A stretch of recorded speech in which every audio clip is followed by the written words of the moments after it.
had nothing. She didn't marry into no lap of riches. I had nothing. When I asked her to marry me at the end of 2006, she said she wanted to get married in 2007. I told her too soon. I got to get some stuff together.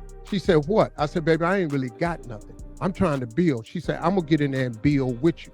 We got married in 2007. Do you know what I was doing in 2007? Nothing. Oh man, so Steve Harvey said he had enough and he went off on haters about his wife. He says that it's a false narrative that she's a gold digger, and when they got married, he didn't really have any money. He goes into further detail about that, but that came after his co-host Shirley Strawberry apologized for a leaked jail phone call with her estranged husband. Check out the phone call real quick. She's got stuff like that in her spot, which is really cool, you know. So yeah. I guess it helps your skin, you know, stay tight, and you know, it's light therapy, that ultraviolet light. Damn. It helps. Yeah. I mean, they got, you know, it's really cool, the things that they have. You know, it's like, man, I would love to have stuff like that. You know, to be able, you know, like for my knees, for example, just go in there, you know, get a massage, get my knees worked on, you know, all of that. They got all of that kind of stuff. Like, she'll have a chiropractor come to the house. You know, it's just really cool. Mm-hmm. They got money. They got money. They got money. But does he use that stuff, or he just look at it? He got a big, gigantic gym. Like huge, with all kinds of state-of-the-art equipment. I mean, I'm not working out, but at least I'm walking. I wasn't winded going up those stairs, I'll tell you that. He was breathing like, for real? yes. He always invites us over there. We don't never go. Wow. Yeah.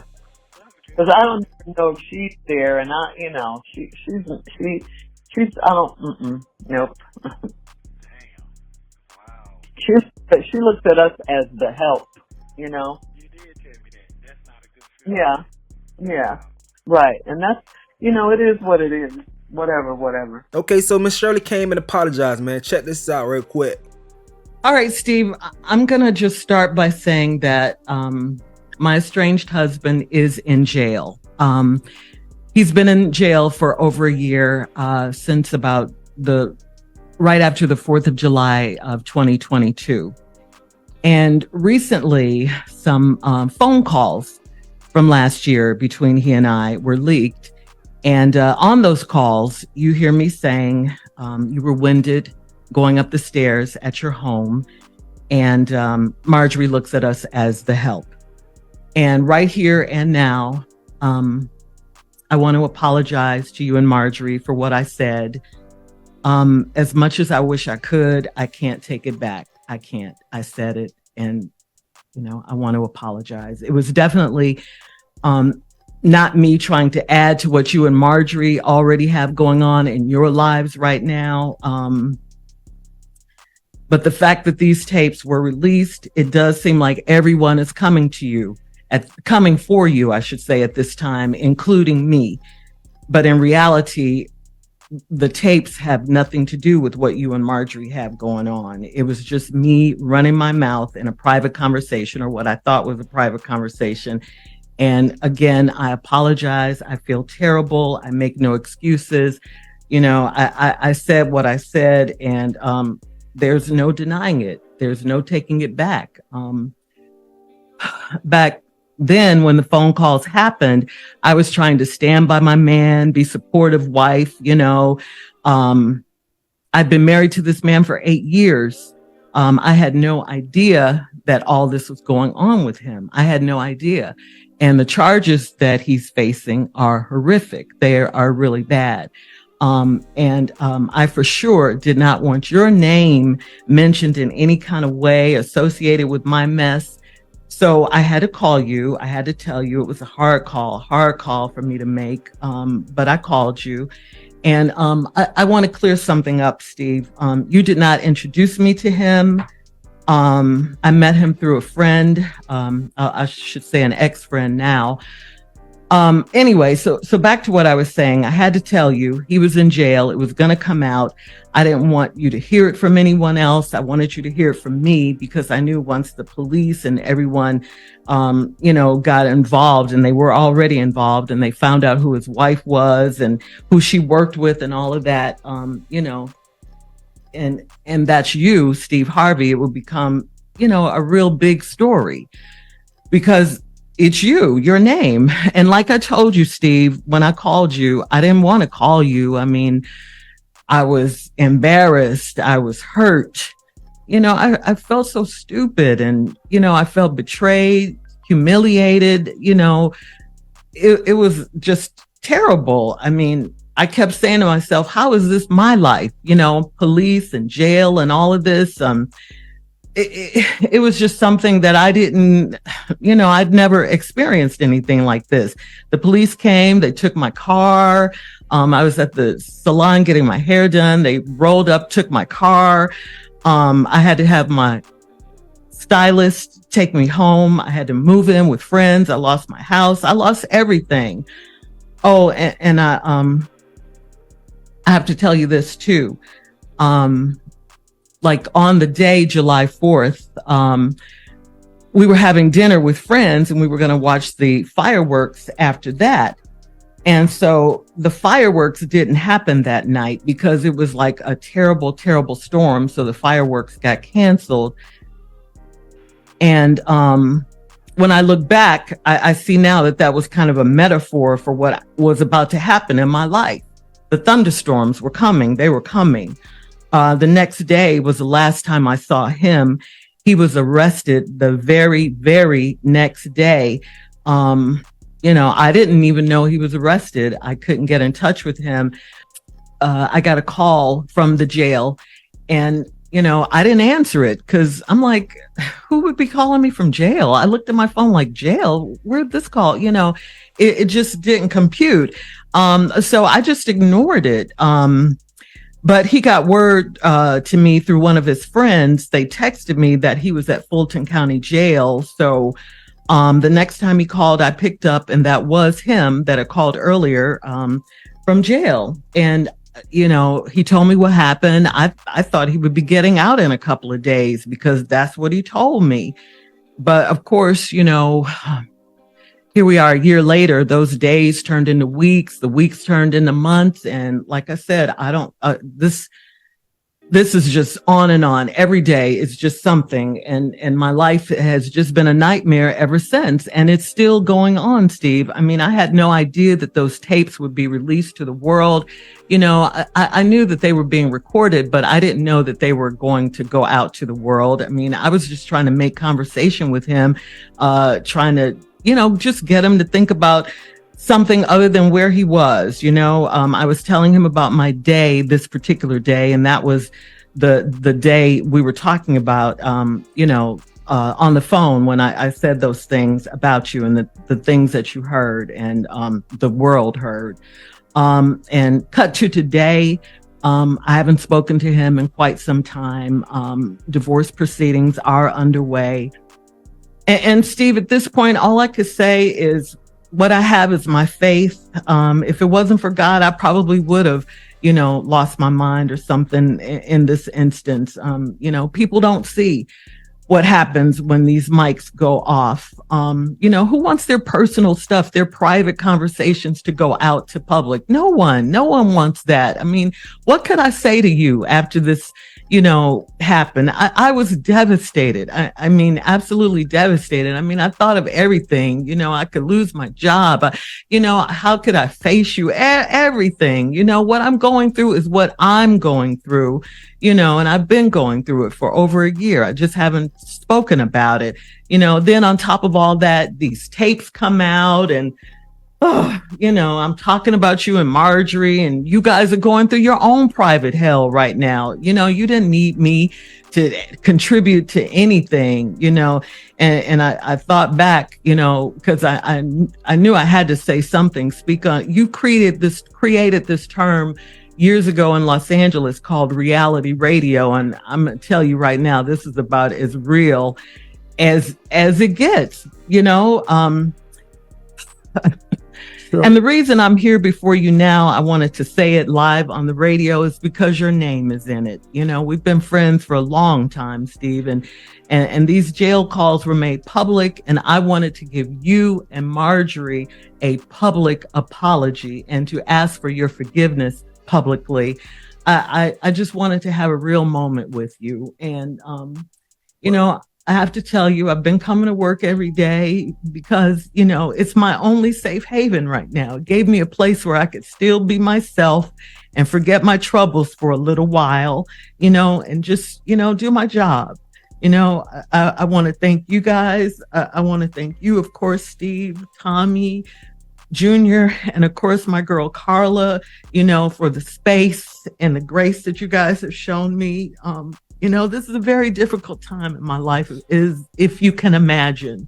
You know, I love you guys. We're family, and I thank you. And I just want to thank everyone. I'm just trying to live. I'm sorry for what you and your wife are going through right now in your life. And I hate your names were dragged into my drama because you certainly don't deserve it. All right, and after that apology, Steve decided to go off in regards to his wife. Let me say this to you, Shirley. We have known about this right after it happened. Right. But we can't get in nobody's marriage and just go, girl, what you doing? What you thinking? What you feeling? Say nothing.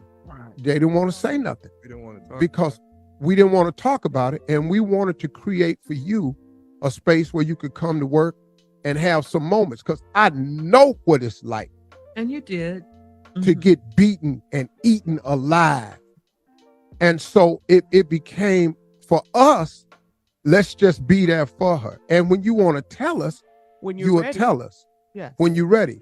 Now, good thing you had Monica, Mississippi Monica, who has been with you this whole ride. You did confide in her. Mhm. So Monica would keep us posted, but until you wanted to invite us in, we were just left over here as a support system.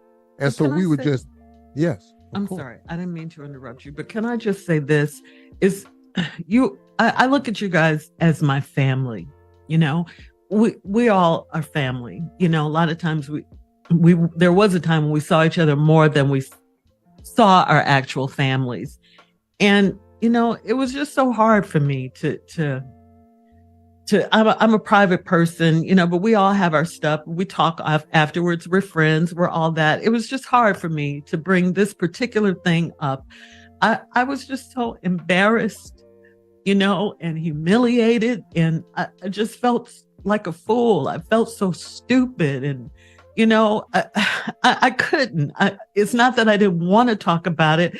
I just couldn't find the words. And that's the honest to God's truth. I just couldn't come to you guys. You know, if you had come to me, I would have opened up, but you know, I understand, but I couldn't. It was too much. It was just too much for me at that time, you know? Okay. Shirley, we get, you know, my wife and me, we've been getting beat up for the past 2 weeks.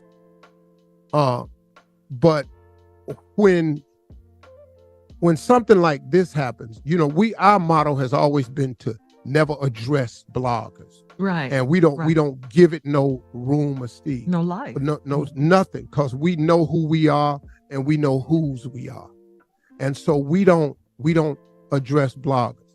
When this came out, it's a little bit different because it's not gossip, rumor, or malicious lie. It came from the inside circle, because we are inside circle. We are family. And so when it came out, you know, Marjorie is on baby watch right now. We got another grandchild coming, and the baby's due any minute. So Marjorie's over there on baby watch. She's just doing grandmama duty. And Marjorie don't really get into all this right here. And so I didn't really, you know, look, I'm so used to getting beat up, but I didn't know how Marjorie was feeling about everything that's out there. Mhm. Because these bottom feeders are just beating my wife up. And even though we've made a conscious effort and we said we're not going to address it, I'm tired. And so when this came out, this how the devil worked. I'm gonna pile it on. I'm going to go get somebody that worked for me. Because one more time, God don't come, the devil don't come for those he got. He sends the ones he has.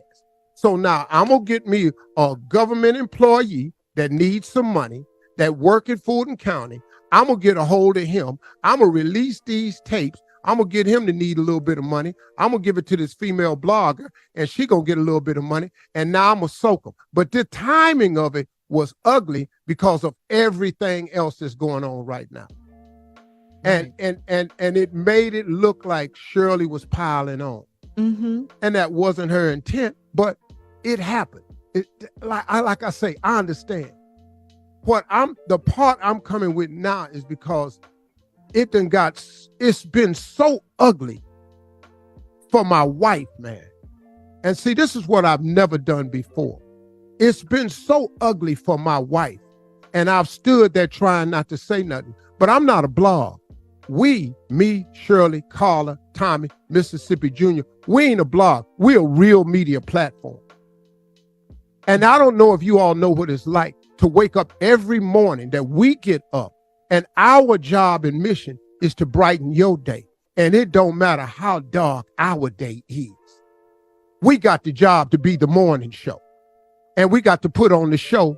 And Tommy come in here with Junior come in here off a crisis with sickle cell. Tommy come in here with bad news. Tommy get hit with cancer. Shirley going through her life right here. Carla got a whole family over here. She got to deal with these people down at the school about her kid. She got to take her black daughter down to this school and try to make the best way for her. Everybody got crosses to bear. But we got to come in here anyway, and we got to be the morning show.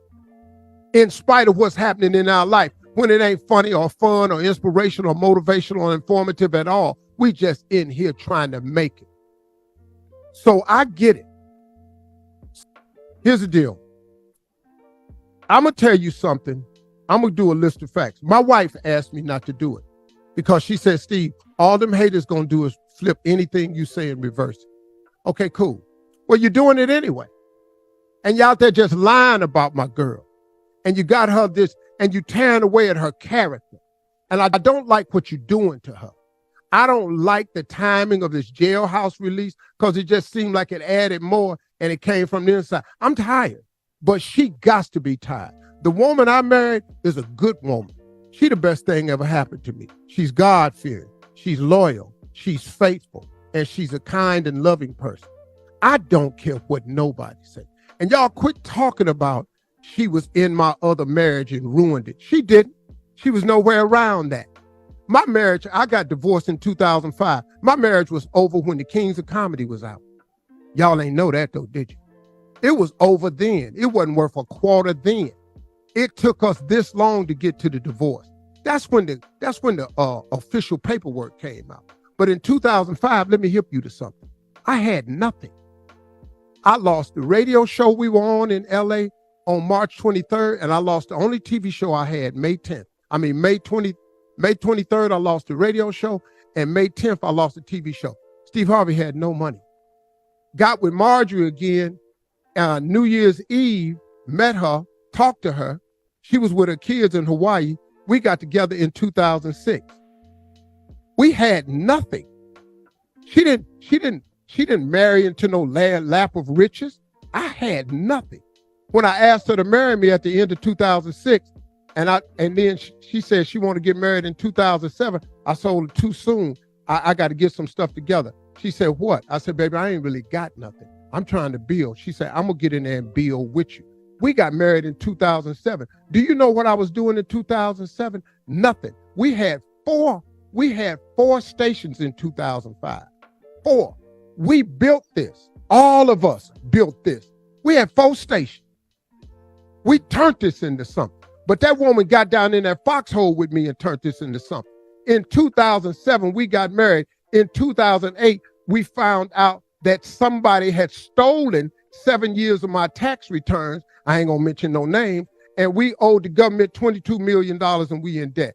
But then guess what? She stayed with me in that. Then guess what? In 2009, I got Family Feud. In 2009, the book came out. in 2012, the talk show came out. I'm telling you, this woman got in the hole and built this with me. She didn't steal nothing. And I'm tired of y'all talking about my girl, because my girl is one of the best women I've ever met. And why you black ass people out there got these blogs like you just gonna destroy somebody, I don't really know what that's about. But don't worry about it, because it ain't working. Because all we are now, we are a tighter two-handed circle. Thank you for doing that. And you're not gonna split us up. And we're not going nowhere. And she is none of what you said she is. And she the best chick I know. Now I'm defending her. And you can feel how you want to feel about that. But that's the God in me. But now let me give you one piece of Steve Harvey. If I see your ass. All right, so what y'all think about that, man? Let me know in the comment section below. So Steve told you his timeline with him and his lady. Say he didn't really have as much as y'all think he had when they got married. Does that change your perception of her based on what he said? Let me know in the comment section below. I'm going to get up out of here, though. It's your boy Stacy. Yo.